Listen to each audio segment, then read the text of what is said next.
Unit 4 part number क्या आएगी भाई? Electromagnetics and alternating current.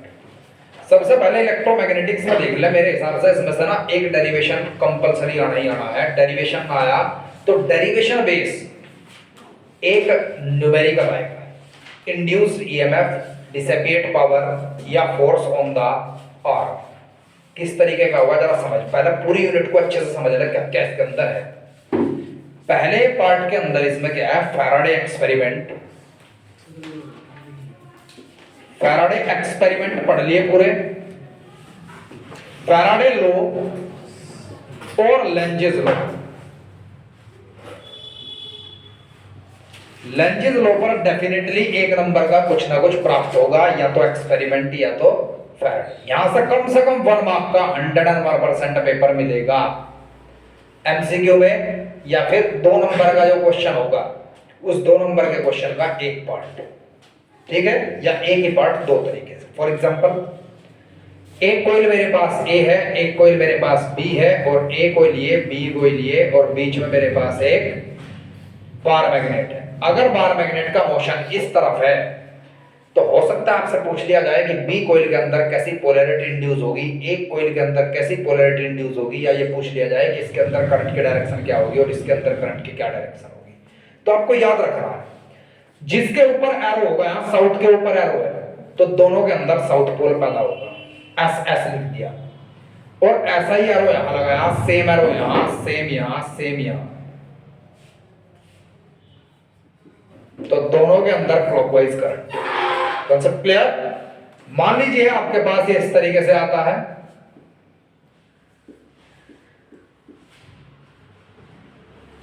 अब किसके ऊपर एरो है? तो दोनों के अंदर नॉर्थ पैदा। क्यों होगा? वो सब नोट्स में मैंने पढ़ाया था आपको। तो दोनों में anti clockwise current. Concept clear? अगर इनमें से कोई खुली हुई है तो खुली हुई कॉइल के अंदर कोई भी करंट पैदा नहीं होता, कोई भी पोलैरिटी इंड्यूस नहीं होती, कोई भी वोल्टेज पैदा नहीं होता, क्योंकि ओपन लूप के अंदर ना तो इंड्यूस होता है ईएमएफ, ना मैग्नेटिक फ्लक्स चेंज होता है।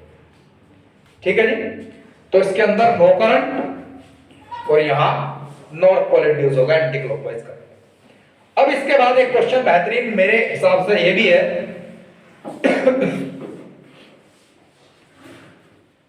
अगर एक करंट कैरिंग कॉइल है और इस कॉइल के पास 2 प्लेट लगा दी है इस तरीके की, कैपेसिटर प्लेट जैसे, और एक नॉर्थ और साउथ पोल के साथ बार मैग्नेट इसकी तरफ बढ़ती है, तो पेपर में कहा गया कि एक प्लेट ए है और एक प्लेट बी है।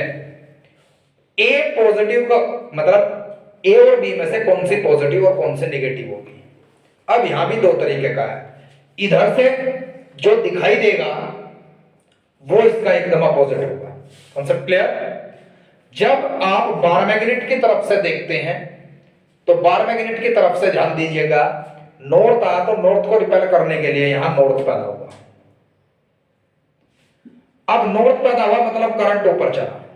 जब करंट ऊपर चला तो मतलब यहां से करंट चला और यहां करंट पहुंचा, तो मतलब ये पॉजिटिव है और ये ऐसा ही एक क्वेश्चन सैंपल पेपर के अंदर है जिसमें इसे नेगेटिव और इसे पॉजिटिव बताया गया है। उसका मतलब है जो देखने वाला है वो अपोजिट डायरेक्शन से देखता है, बार मैग्नेट की अपोजिट डायरेक्शन से। Concept clear? 100%? क्यों? यहां नॉर्थ पैदा होगा तो अपोजिट डायरेक्शन में साउथ दिखाई देगा। फॉर एग्जांपल, मैंने घुमाया क्लॉकवाइज और आपको क्या दिखाई दे रहा? Anti clockwise. बस, कांसेप्ट क्लियर? 100% समझ आ गया? आपकी समझ आया? ठीक है। इस तरीके का प्रश्न भी बहुत ज्यादा इंपॉर्टेंट है।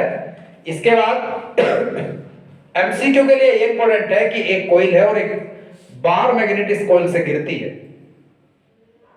तो जब कॉइल से गिरेगी वो अर्थ की तरफ तो उसकी एक्सेलरेशन किसके बराबर होगी? जी के बराबर होगी, या जी से कम होगी, या जी से ज्यादा होगी, या नन ऑफ दीज। अगर वो बार मैग्नेट फ्री फॉल में है तो याद रखिएगा जी से कम होगी। ऐसा क्यों? जब ये यहां पहुंचेगी तो यहां नॉर्थ पैदा होगा और नॉर्थ इस रिपेल करके इसकी स्पीड को कम कर देगा, जिसके कारण एक्सेलरेशन घट जाएगी। लेकिन अगर कॉइल खुली हुई है तब G के बराबर होगा, क्योंकि तब यहां कोई भी पोलैरिटी इंड्यूस नहीं होगी, तब यहां पर कोई भी EMF इंड्यूस नहीं होगा, कोई भी करंट पैदा नहीं होगा। Concept clear all of you? Concept clear? ठीक है। अब इसके बाद एक क्वेश्चन देखिएगा, इस तरीके का इंपॉर्टेंट है, फैराडे एक्सपेरिमेंट पर ही। मान लीजिए आपके पास एक ये कोई सोलिनॉइड है।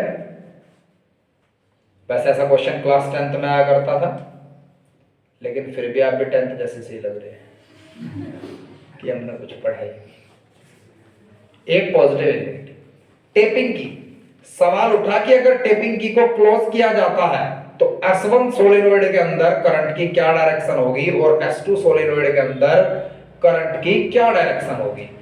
जब आप इस की को क्लोज करेंगे तो पॉजिटिव टू नेगेटिव करंट चलेगा A टू B, और करंट चला इस तरीके से। ये क्या है भाई?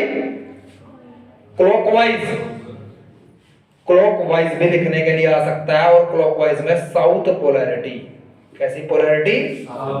अब साइड में रखी हुई कोइल के अंदर खुजली होगी और वो एंटी क्लॉकवाइज डायरेक्शन में करंट को पैदा करेगी, अपोजिट डायरेक्शन में, due to the mutual induction. Paper में पूछा जा सकता है किस फिनोमेना के अंतर्गत ऐसा होता है, तो म्यूचुअल इंडक्शन के अंतर्गत ऐसा होता है। ठीक है। जब आप इस की को दोबारा से ओपन करेंगे तो स्टॉपिंग करंट यहां से चलेगा। अब इसमें एंटी क्लॉकवाइज चलेगा और इसमें क्लॉकवाइज चलेगा। Concept clear? 100% समझ आ गया? इसके बाद एक इंपॉर्टेंट क्वेश्चन मुझे लगता है, जो कि प्रीवियस ईयर के पेपर में कई दफा दिया गया है। अगर मेरे पास एक कॉइल है और ये एक करंट कैरिंग वायर है, इसमें करंट I दिखाया गया है, तो सवाल यह है कि कॉइल के अंदर करंट की क्या डायरेक्शन होगी। अब इसके 3 पार्ट होंगे। पहले पार्ट में कहा जाएगा करंट कंटिन्यूअसली इंक्रीज। तो याद रखिएगा, जब करंट कंटिन्यूअसली इंक्रीज होगा तो आप कॉइल में ना अपोजिट डायरेक्शन में एरो लगाओ, वो घटाने की कोशिश करेगा। तो कैसी डायरेक्शन होगी? क्लॉकवाइज। तो अगर आया कि करंट कंटिन्यूअसली इंक्रीज, तो south pole and clockwise current. अगर सवाल पेपर में आया कि I करंट कंटिन्यूअसली डिक्रीज, तो इसे बढ़ाने की कोशिश करेगा, तो यहां एंटी क्लॉक करंट और नॉर्थ पोल। अगर पेपर में आया कि I current is constant, constant current में मैग्नेटिक फ्लक्स कांस्टेंट रहेगा, मैग्नेटिक फील्ड कांस्टेंट रहेगा और कोई वोल्टेज पैदा नहीं होगा। तो एक्सपेरिमेंट पढ़िएगा, इसके बाद फैराडे लॉ पढ़िएगा, उसके बाद लेंजिस लॉ पढ़िएगा। 1 नंबर में लेंजिस लॉ की स्टेटमेंट सही कौन सी है पहचानने के लिए एमसीक्यू में आ सकती है। ठीक है।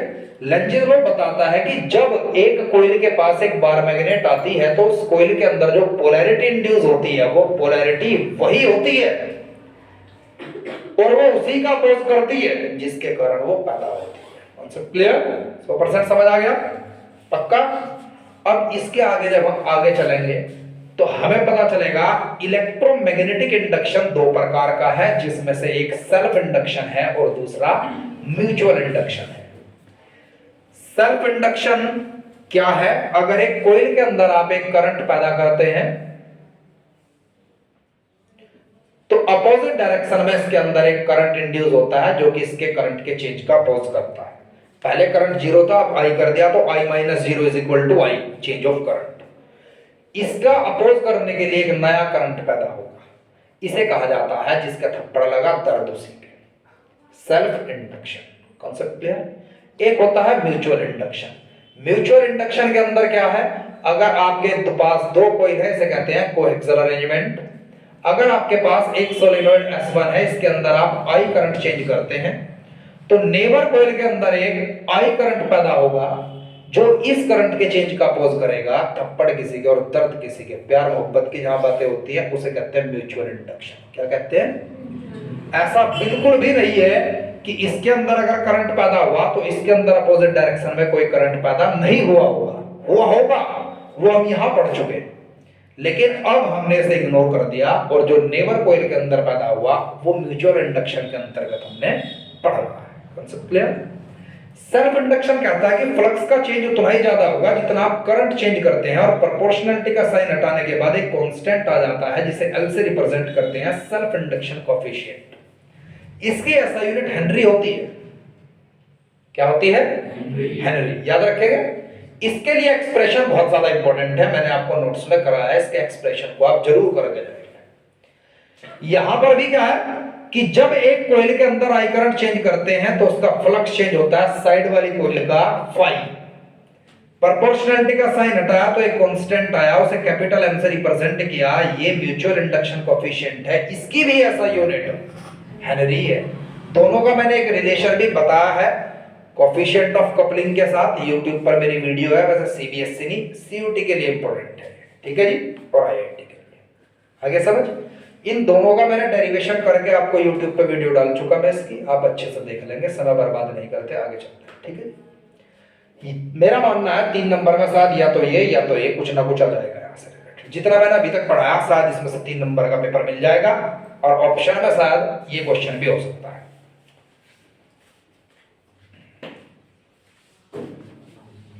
आपके पास इस तरीके की कोई फिगर होगी जिसमें मैग्नेटिक फील्ड डाउनवर्ड या अपवर्ड दिखाया जाएगा, अगर क्रॉस है तो इनवर्ड है, और अगर डॉट है तो आउटवर्ड। जो एक कॉपर का फ्रेम है और इसके अंदर एक यहां एक आर्म रखी हुई है कॉपर की जो कि मूव कर सकती है, और सवाल यह आया कि अगर ये इस डायरेक्शन में मूव करती है तो इसके दोनों एंड के बीच जो करंट पैदा होगा वो बताइए, जो वोल्टेज पैदा होगा वो बताइए, इसे चलाने के लिए जिस फोर्स की रिक्वायरमेंट है वो बताइए, जितनी पावर लगी वो बताइए, ठीक है जी। ऐसा क्वेश्चन मेरा मानना है जरूर सीबीएसई को देना चाहिए, बच्चे के आईक्यू लेवल को भी बढ़ाता है, ठीक है जी। अब जरा ध्यान देंगे आप किस तरीके से पढ़ेंगे।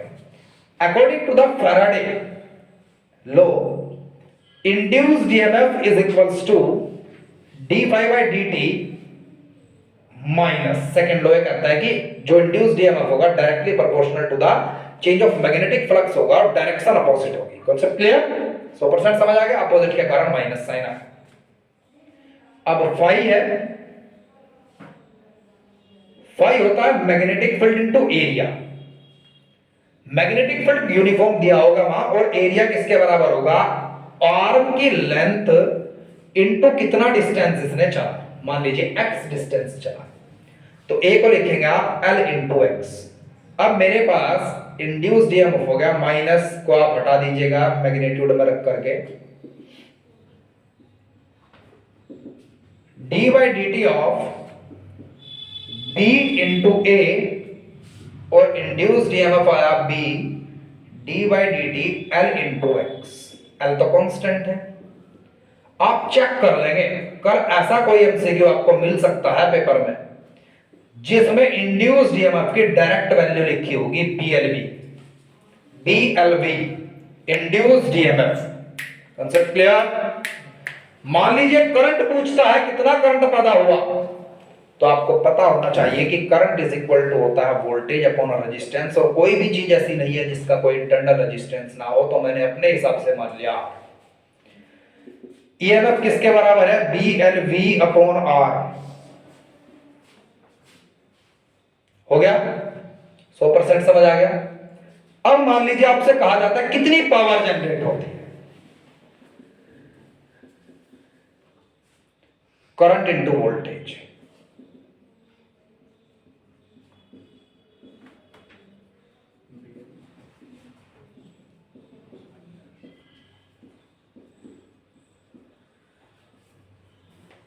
Is that clear to all of you? देखो मेरी बात सुनो, अभी यहाँ कुछ बच्चे 2-4 दिनों में वो भी आए जो बच्चे मेरे साथ नहीं पढ़े पूरे साल में, ठीक है। मैं ये बात नहीं कर रहा कि आप लोग क्यों आए, आपने बहुत अच्छा किया, अकल आई थोड़ी लेट आई, ठीक है। पहला जाते तो आपके नंबर वो भी ठीक आ जाते हैं। जिन लोगों के कहने पर, जिन जो भी आपके स्कूल में टीचर्स होंगे उनके कहने पर अगर आप लोग ट्यूशन नहीं पढ़ते, कॉमन सेंस का यूज़ करो आप। जब आप स्कूल में फीस पे करते हैं तो आपको ऐसी फैकल्टी तो स्कूल की जिम्मेदारी है ना देने की कि आपको बाहर ट्यूशन ना पढ़ना पड़े, ठीक है।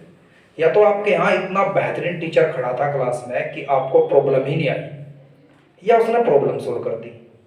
जब आपको पता चल गया कि ना तो उसे कुछ पता, ना हमारी प्रिंसिपल सुनते, और प्रिंसिपल तक और हमारे तक जो छोटे छोटे चिरकुट खड़े हैं 2-3 आपके स्कूल में, खासतौर पर आपके यहाँ की बात कर रहा हूं, ठीक है, उन्हें तो कुछ पता ही नहीं था। आपके ऊपर जो बर्बाद करे गए आप लोग, मैं स्कूल का नाम नहीं ले रहा, वीडियो बहुत दूर तक पहुंचती है। सिर्फ और सिर्फ उन चिंटू पिंटू और का ही काम है। समझ गए ना? आ गया समझ? तो अब थोड़ा सा बेटे सीयूईटी में मेहनत कर लियो। अगर आपके माँ बाप के पास बहुत ज्यादा पैसा है, दबा दबा कर रखा, तो बात दूसरी है। ठीक है? और जिनकी सुनी ना वो कोई काम नहीं आने का। क्यों? क्योंकि उन्हें कुछ नहीं पता। उन्हें तो ये पता है स्कूल पहुंचना, पूरे दिन दिहाड़ी करनी और घर पहुंचना। ठीक है? बंधे मजदूर है बेचारे। स्कूल को बर्बाद करने के पीछे उन्हीं का काम। नहीं, नाम ना लो टीचर का। टीचर का नाम ना लो। पता दिक्कत मुझे तो कुछ भी नहीं है, मैं तो मुंह पर कह दूंगा। ये समझ आ गया? मुझे दिक्कत नहीं है। दिक्कत फिर आपको कर देना मैं। आप अपनी मार्कशीट लेने के लिए जाओगे, ये आज आपको पता चल रहा है कि उनकी मानका कितनी गड़बड़ करी, कितने नुकसान में रहे। भाई आशीष आपने कुछ क्वेश्चन पूछे थे उनसे, पूरे 2 साल के अंदर उन्होंने 2 क्वेश्चनों का आंसर नहीं दिया आपका। बंक मारना शुरू कर दिया टीचर ने क्लास, और बता गया बच्चे बंक मारे स्कूल में क्लास। यहाँ मास्टर बंक मार रहा था मैथ का। ठीक है? मैथ का मास्टर ही बंक मार रहा था। आ जाओ बस, छोड़ो, अपने लिए पढ़ो, किसी की जेब भरने के लिए ना पढ़ो बिल्कुल भी। समझ गए ना? ये समझ आ गया अच्छे से? मे बी पॉसिबल ये इस तरीके से दिया जाए आपको कि एक मैग्नेटिक फील्ड इनवर्ड है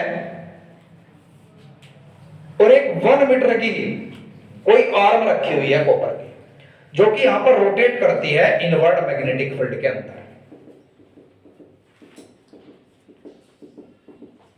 समझ गए मेरे भाई? अब सवाल यह आया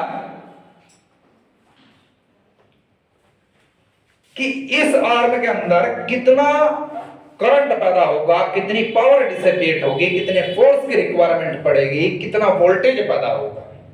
तो बहुत आसान तरीके से लेके चलना है। अगर एंगुलर मोशन में आपको कोईल दी जाती है तो किस तरीके से टैकल करेंगे, ध्यान दीजिए। Induced EMF is equal to minus D phi by D T.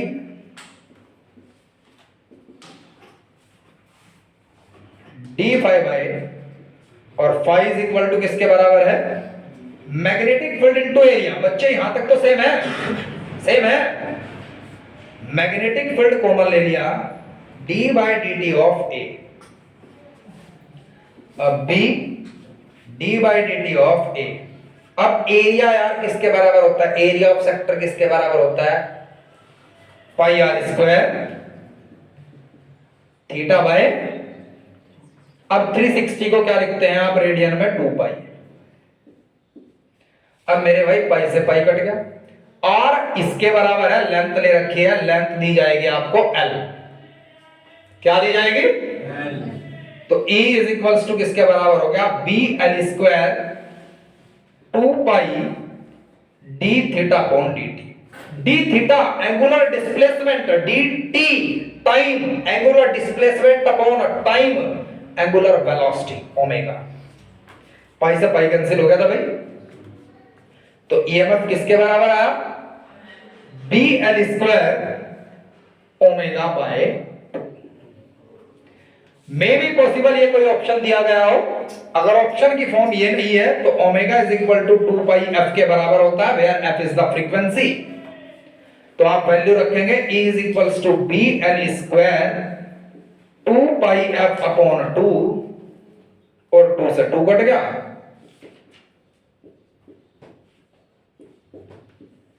अब मैं एक क्वेश्चन कर रहा हूं यहीं से। अभी आप प्रीवियस ईयर का अगर एग्जाम पेपर देख कर आए हो तो उसमें लिखा हुआ था कि एक कोयल 1 मीटर की एक इनवर्ड मैग्नेटिक फील्ड के अंदर रोटेट करती है, जहां पर मैग्नेटिक फील्ड एक टेस्ला है और उसकी फ्रीक्वेंसी 50 हर्ट्ज है। तो वहां इंड्यूस्ड ईएमएफ ज्ञात कीजिए। उस न्यूमेरिकल में फ्रीक्वेंसी दे दी गई आपको 50 हर्ट्ज, मैग्नेटिक फील्ड दे दिया 1 टेस्ला। तेरा पेपर नहीं आज एल 1 मीटर नहीं, आईसीएससी वालों के शब्द दोपहर को 2 बजे शुरू हो भाई। यहां रखा 1 1 एफ 50 दिया हुआ है, तो 50 pi volt. Is that clear to all of you और नॉट? कांसेप्ट क्लियर हो गया? मान लीजिए करंट कह दिया गया है, तो करंट ईएमएफ अपॉन रेजिस्टेंस। मान लीजिए पावर कह दिया गया है, तो power is equal to EMF into current. Video में आ गया तक वैल्यू रख दो। ठीक है बच्चे, अब 5 मिनट के लिए मैं वीडियो पॉज करूंगा, पूरा इलेक्ट्रोमैग्नेटिक्स एक बार पढ़ के देखेंगे fast.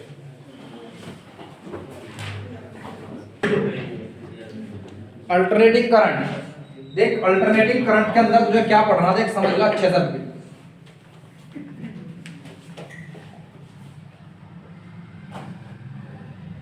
Alternating current phase change करता है, और इंडिया के अंदर 50 हर्ट्ज की फ्रीक्वेंसी आती है भाई, और 220 वोल्टेज। ठीक है, ये पेपर में आ जाएगा इंडिया के अंदर क्या फ्रीक्वेंसी क्या वोल्टेज। अगर यकीन नहीं आता तो आप 2013 का पेपर उठाइए, 14 का पेपर उठाइए, 14-15 वाला। ठीक है, उसमें एक केस स्टडी बेस्ड क्वेश्चन था, उसमें लिखा हुआ था कि इंडिया के अंदर वोल्टेज क्या है और फ्रीक्वेंसी क्या है। ठीक है, अब मैंने मान लिया है करंट चलता है और करंट आई है, तो याद रखिएगा amplitude of current I note से रिप्रेजेंट करते हैं, इसे आप पीक वैल्यू कहते हैं। कंप्लीट 1 साइकिल के अंदर करंट की एवरेज वैल्यू 0 बनती है। कितनी बनती है? 0। लेकिन हाफ साइकिल के अंदर 0.637 बनती to the peak value. RMS value जिसे वर्चुअल वैल्यू भी कहते हैं आप, 0.707 इसके बराबर होता है। ये वैल्यू पेपर माजा निकालने के लिए दड़ा है। समझ आ गया? हो सकता है ऐसा पॉइंट के बजाय पाई की फॉर्म में लिख दिया हो, एमसीक्यू के लिए बहुत इंपॉर्टेंट है। जब बात करेंगे आप एवरेज वैल्यू ऑफ ईएमएफ, तो ईएमएफ भी हमेशा एवरेज वैल्यू से, जो पीक वैल्यू होगी वोल्टेज की, हाईएस्ट वैल्यू होगी, उससे इतने टाइम्स होगी। और आरएमएस वैल्यू जो होगी, जिसे वर्चुअल वैल्यू कहा जाता, 0.707। तो याद रखिएगा जो आरएमएस वैल्यू है वो ई नोट बाय √2 है, और सेम करंट है।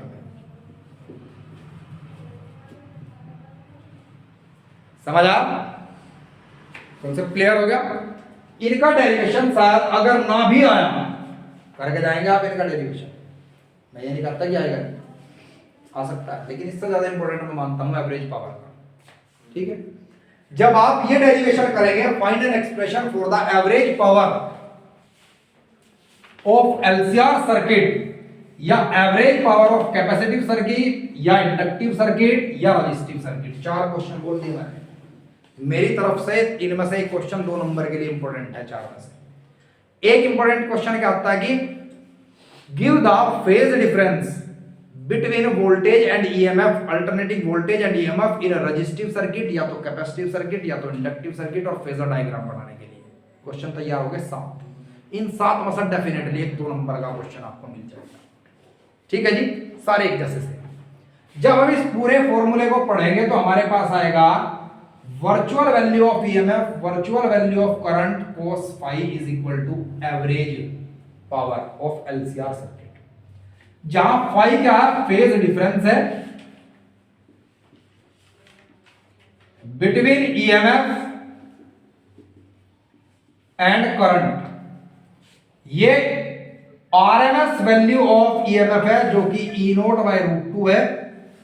ये आरएमएस वैल्यू ऑफ करंट है, जो पीक वैल्यू अपॉन √2 है। तो एक फॉर्मूला एवरेज पावर का ये भी बनता है, cos phi। √2 इंटू √2 2 हो जा। कल एक बच्चा पूछ रहा था कैसा है, मगा पहला 4th क्लास में आ गया समझ? 100% समझ आ गया? पक्का? अब ध्यान देंगे आप यहां प्रॉपर्टी। मैंने एक रेजिस्टिव सर्किट की बात करता हूं। रेजिस्टिव सर्किट के अंदर एक और क्वेश्चन आपका क्लियर होगा। फेज डिफरेंस 0 होता है वोल्टेज और करंट के बीच। इस वीडियो को ना इतनी शिद्दत से देखिए जितनी शिद्दत से तू आसाराम का वचन देखा करता पहले, और उनका क्या क्या करा, मतलब अरे जिनको जिस भी हस्ती को तू मानता हो, मतलब कोई भी, मुझे नहीं पता तू किस मानना, जो मानना सवेरे को उठते ही रामदेव का जो योग योग कर रहे हैं, रामदेव को देख रहे इतने सीरियस हो जाइए, देखता है बेटे बोलू तुझे खास तौर पर कह रहा तेरा माना। अब यहां देख cos फाई ईएमएफ और करंट दोनों के बीच का फेज डिफरेंस कितना है, तो cos 0 की वैल्यू, तो बेटे एवरेज पावर इसमें प्योर रेजिस्टिव सर्किट में कितनी होगी, दो क्वेश्चन क्लियर हो गए, तीन यार। रेजिस्टिव सर्किट के अंदर फेज डिफरेंस कितना होता है, एवरेज पावर नॉन जीरो होती है और किसके बराबर होती है, इसके बराबर होती है। अब बात करता हूं मैं इंडक्टिव सर्किट की।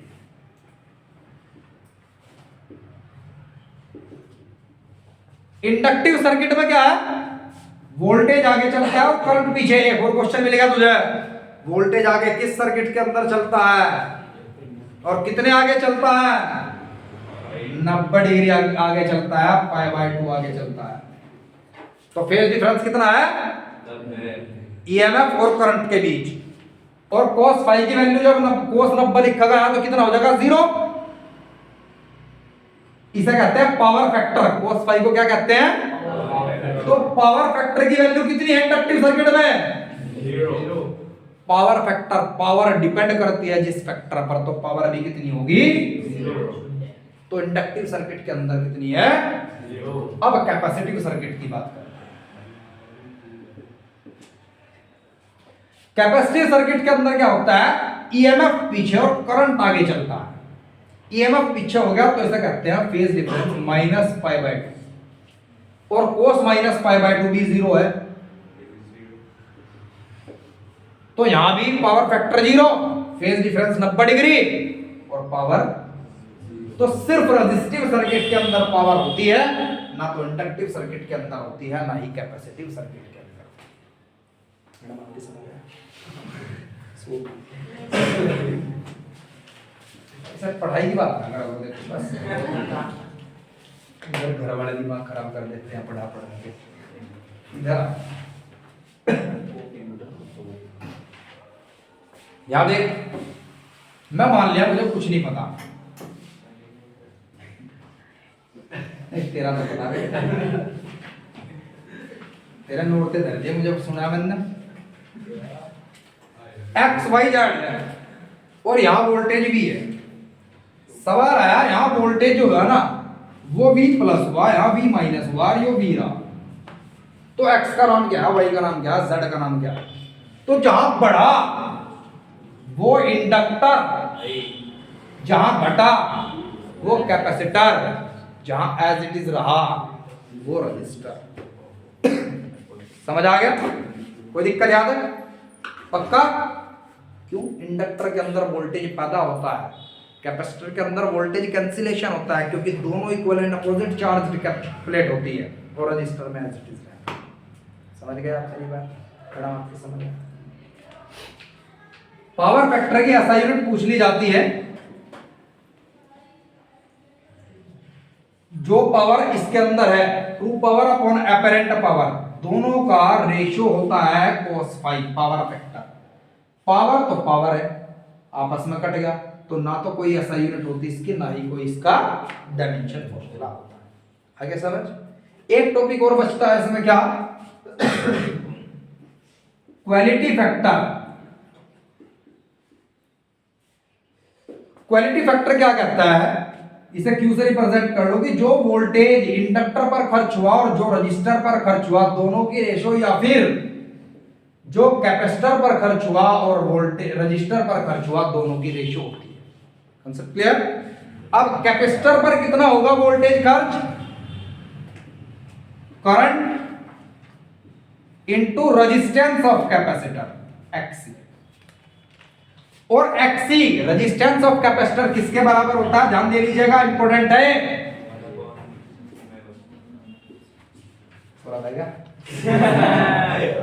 मतलब देख, जिस कैपेसिटर का जितना ज्यादा कैपेसिटेंस होगा उतना कम रेजिस्टेंस होगा, एंगुलर फ्रीक्वेंसी 2 पाई एफ के बराबर, मतलब resistance of capacitor inversely proportional to frequency.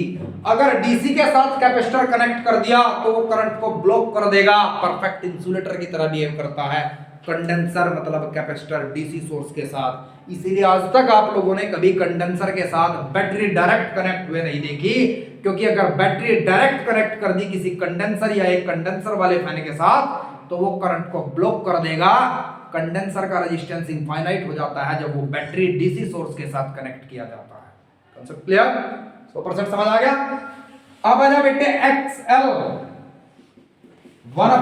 Omega L 2 pi F. Frequency बढ़ने से रेजिस्टेंस बढ़ता है। अगर डीसी के साथ एक इंडक्टर कनेक्ट कर दिया जाए, डीसी की फ्रीक्वेंसी 0 होती है तो उसका रेजिस्टेंस 0 बन जाता है। मतलब इंडक्टर एक सुपर कंडक्टर की तरह बिहेव करता है जब एक डीसी सोर्स के साथ कनेक्ट कर दिया जाता है, और कैपेसिटर एक परफेक्ट इंसुलेटर करंट बैरियर की तरह बिहेव करता है जब उसे डीसी सोर्स के साथ कनेक्ट कर दिया जाता है। Concept clear? 100% क्लियर? अब यहां से मैं दोबारा यहां चलूंगा। अब इसकी वैल्यू निकालनी है मुझे। ये किसके बराबर हुआ बेटे? Omega C. अब ओमेगा की वैल्यू निकाल लीजिए, ठीक है? ओमेगा की वैल्यू निकालना सिखाता हूं पहले।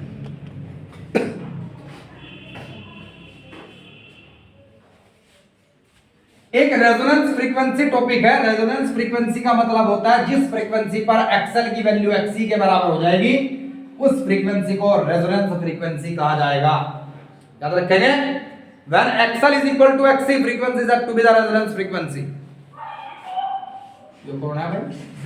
ऐसी हरकतें नहीं, गलत बात। यहाँ बच्चे बैठे सर का कोई क्या हो। ओमेगा की वैल्यू पता चलेगी, एंगुलर फ्रीक्वेंसी, ठीक है? यहां देखा जा, करंट इनटू रेजिस्टेंस एक्स। अब इसका करंट इनटू रेजिस्टेंस एक्सएल किसके बराबर? ओमेगा। ओमेगा किसके बराबर? रूटल से रूटल कट गया, ऊपर रूटल बच गया। इसकी ना तो कोई ऐसा यूनिट है ना ही कोई डायमेंशन फॉर्मूला, और जब कैपेसिटर के आधार पर आप इसे सोल्व करेंगे तब भी सेम वैल्यू आएगी। तो याद रखिएगा क्वालिटी फैक्टर वही कैपेसिटर के लिए होता है और वही इंडक्टर के लिए होता है, अगर दोनों सेम सर्किट के अंदर सीरीज में सेम सोर्स ऑफ वोल्टेज के साथ लगे। Concept clear? 100% क्लियर? अब अल्टरनेटिंग करंट को अच्छे से पढ़ो 5-7 मिनट, उसके बाद स्टार्ट करते हैं इलेक्ट्रोस्टैटिक्स।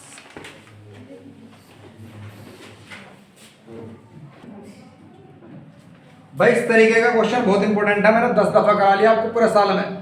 कॉम्बिनेशन में 3 लेंसेज रखे हुए हैं, कॉन्वेक्स, एक प्लेनो कॉनकेव और दूसरा कॉन्वेक्स। फाइनल इमेज का डिस्टेंस निकालना होता है, जिसे नहीं आएगा वो मेरे से पूछ लेगा, घर जाकर करके देखो। 10 दफा करा है ऐसे क्वेश्चन, ठीक है जी? इंपॉर्टेंट है। एक माइक्रोस्कोप पढ़ के जाइए, एस्ट्रोनॉमिकल टेलीस्कोप पढ़ के जाइए। अब इलेक्ट्रोस्टैटिक्स स्टार्ट करो।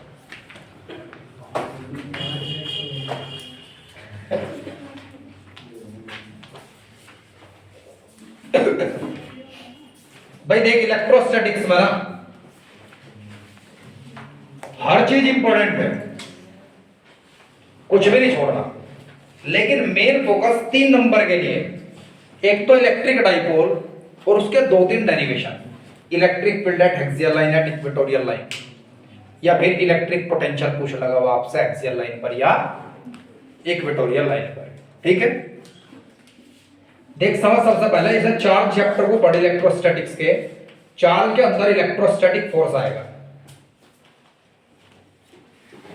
ये सिर्फ कूलम्ब्स लॉ पॉइंट चार्जेस के लिए एप्लीकेबल है, इसके लिमिटेशन दी थी, ठीक है?